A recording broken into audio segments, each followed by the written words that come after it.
Halo, Assalamualaikum warahmatullahi wabarakatuh. Terima kasih untuk yang sudah datang ke channel aku. Kalau belum subscribe, tolong jangan lupa di subscribe, kemudian bunyikan lonceng, dan jangan lupa kasih like serta komentar biar aku makin semangat ya. Pernikahan di atas perjanjian, episode 135, Ketahuan. Raffasa, Surya, Mita, Davin, serta Hana datang ke kamar rawat Erik dan juga Sari. Pasang suami istri itu dirawat di kamar yang sama sesuai dengan permintaan dari Raffasa. Aku tahu cobaanmu begitu sangat berat dan aku yakin kamu kuat menghadapi ini semua. Davin mengusap pundak sahabatnya. Dia sangat kasihan melihat Raffasa. Istrinya pergi dan menghilang pernah dirasakan oleh Davin. Pada saat itu, Hana sedang hamil.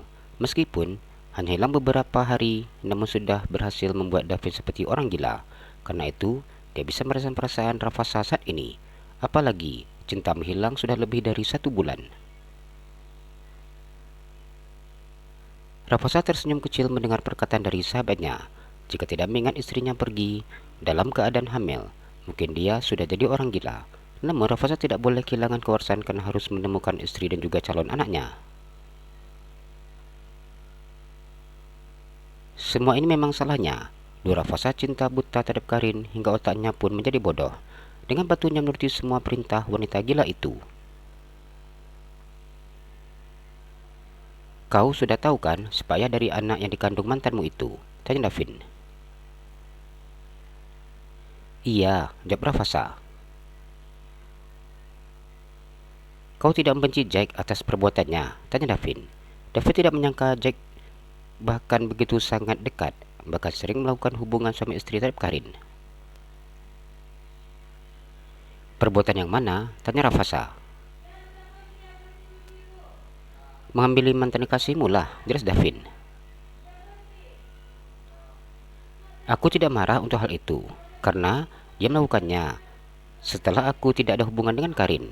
Yang aku sesalkan pengkhianatannya di perusahaan. Raffasa berkata wajah penuh rasa kecewa. Davin menganggukkan kepalanya.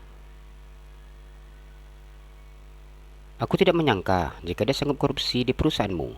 Padahal kau dan Om Erik begitu sangat baik kepadanya. Namun tetap saja dia tidak balas budi.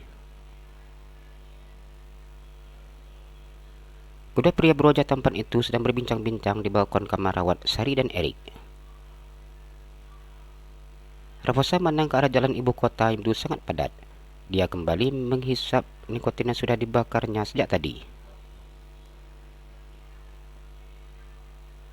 Jadi bagaimana hubungan Jack dengan si Karin? Padahal dia sudah bernikah dan sudah memiliki anak juga, tanya Davin. Aku tidak tahu dengan urusan mereka. Apa yang sudah mereka lakukan, maka harus dipertanggungjawabkan, kata Raffasa. Kedua pria itu berhenti berbicara ketika mendengar suara tangis Sari yang baru sadar. Dengan cepat Raffasa membuang tembakau di tangannya dan langsung masuk ke dalam kamar untuk melihat kondisi sang mama. Mbak, harap kamu tenang. Minta duduk di samping Sari sambil mengusap punggung sahabatnya itu. Meskipun hanya suami mereka yang bersahabat, namun istri mereka pun berteman dengan sangat baik. Mbak Mita, Cinta sudah meninggal, Sari berkata dengan menangis. Tidak, Cinta tidak meninggal, kata Mita. Aku sudah melihat jasadnya, itu memang benar-benar Cinta. Tangis Sari terdengar semakin keras. Tante, itu bukan Cinta. Hana sudah melihat mayatnya Tante. Tante jangan nangis lagi. Harapan kita menemukan Cinta masih ada. Hana menggang tangan Sari. Maksudnya? Tanya Sari dengan sudah menghentikan tangisnya. Wanita itu merasa jantungnya berdegup dengan cepat dan mendengar apa yang dikatakan oleh Hana. Dia berharap semua ini benar, bukannya sekedar untuk menenangkan dirinya. Hana sudah melihat mayatnya. Wajah mayat itu memang sudah tidak bisa lagi dikenali. Namun Cinta memiliki ciri khusus seperti tai lalat yang ada di telapak kaki. Kemudian, bekas luka di punggung serta tai lalat di bagian paha. Sedangkan mayat itu tidak ada. Polisi juga akan melakukan pemeriksaan dengan cara mengambil sidik jari untuk memastikan. Hana menjelaskan dengan detail. Sari kembali menangis sambil meluk Hana. Terima kasih Hana, ternyata itu bukan cinta. Tante sudah tidak sanggup melihat mayat itu, kata Sari dengan terisak. Raposa merasa lega ketika melihat sang mama sudah tenang. Hatinya terasa perih ketika melihat penderitaan kedua orang tuanya. Dan semua ini karena dirinya sendiri.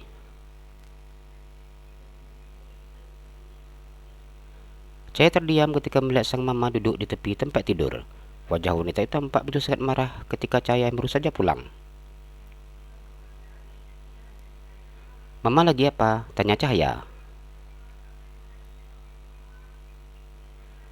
Mama mencari pena karena perlu ditulis. Namun ternyata Mama menemukan ini.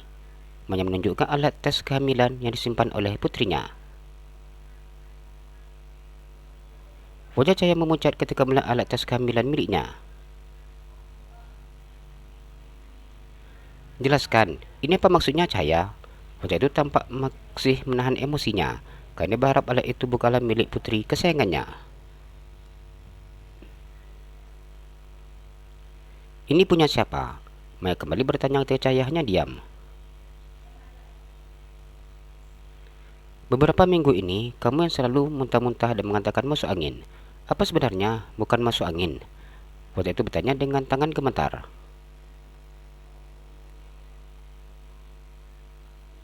Walaupun anak selalu menjadi kebanggaannya itu belum menjawab, namun hatinya sudah terasa tertusuk duri. Maya berharap Cahaya memberikan jawaban sesuai dengan keinginannya. Mama, maafkan ayah. Saya bersimpuh di lantai saya memegang kaki wanita yang telah melahirkannya. Ini punya kamu. Maya bertanya dengan berteriak.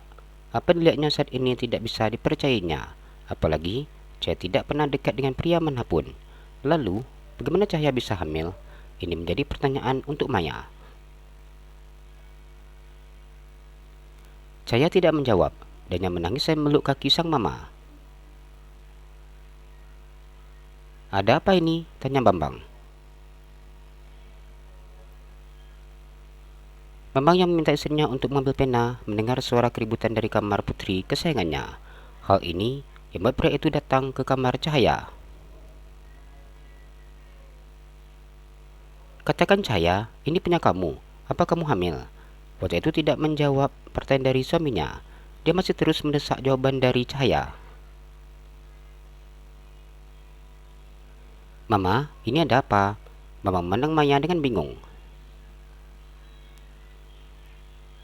Mama, ini punya siapa? Bambang melihat alat tes kehamilan di tangan istrinya. Meski belum mendapat jawaban dari Maya, namun pria itu sudah merasakan jantungnya berdegup dengan cepat.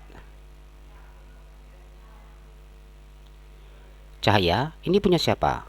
Bambang beralih bertanya kepada Cahaya karena Maya hanya diam dan menangis. Jawab Cahaya, itu punya siapa? Maya menarik rambut anaknya hingga wajah Cahaya yang tadi menunduk kini mendongak ke atas. Itu punya Cahaya, Ma. Cahaya hamil. Jawab Cahaya sambil menangis. Apa kau bilang? Maya begitu sangat marah mendengar pengakuan dari Cahaya. Ayah mohon, maafkan ayah, Ma. Tubuh Maya melemas ketika mendengar perkataan Cahaya. Begitu juga dengan Bambang. Mereka begitu sangat membanggakan putri sulungnya itu dan tidak menyangka bahwa Cahaya akan mencoreng arang di wajah mereka. Papa tidak menyangka kalau kamu begitu sangat murahan Cahaya, berkata dengan kata yang sangat kasar. Papa, memaafkan ayah. Kini Cahaya memegang kaki papanya. Mama begitu sangat kecewa terhadap apa yang dilakukan oleh putrinya. Namun, rasa sayangnya begitu sangat besar membuat pria itu menekan dalam-dalam marahnya. Katakan, saya pria yang sudah menghamilimu. Mama akan menuntut pertanggungjawaban dari pria itu. Walau bagaimanapun, masa depan putri sulungnya lebih penting daripada rasa kekecewaannya. Keringat mulai membasahi pelipis keningnya ketika sang papa menanyakan tentang pria yang sudah menghamilinya. Entah seperti apa reaksi kedua orang tuanya nanti jika mengetahui bahwa orang yang melakukannya seorang desainer terkenal. Saya melakukannya ketika berada di Paris.